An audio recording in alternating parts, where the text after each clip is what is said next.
பிரதமர் மோடியின் செயல்பாடுகள் மற்றும் மத்திய அரசின் திட்டங்கள் தமிழகத்தில் மிகப்பெரிய மாற்றத்தை உருவாக்கியுள்ளதாக பாஜக மாநில துணைத் தலைவர் கே.பி. ராமலிங்கம் தெரிவித்துள்ளார்.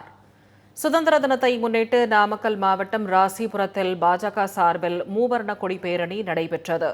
இதில் கலந்து கொண்ட பாஜக மாநில துணைத் தலைவர் கே.பி. ராமலிங்கம் பேரணியை தொடங்கி வைத்தார். இதையடுத்து பேரணியில் ஏராளமான பாஜகவினர் கலந்து கொண்டு மூவர்ண கொடியை கையில் ஏந்திச் சென்றனர். பழைய பேருந்து நிலையம் அருகே தொடங்கிய பேரணி நகராட்சி அலுவலகத்தில் நிறைவடைந்தது.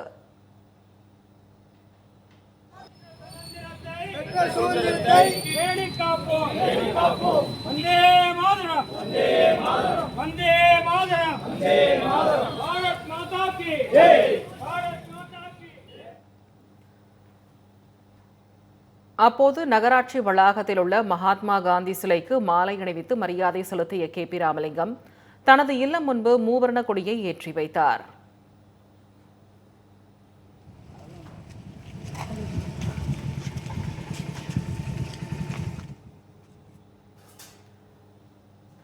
பின்னர் செய்தியாளர்களை சந்தித்த கே.பி. ராமலிங்கம் ஆட்சி பொறுப்பில் திமுகவை அமர வைக்கக்கூடாது என்பதில் தமிழக மக்கள் உறுதியாக இருப்பதாக தெரிவித்தார்.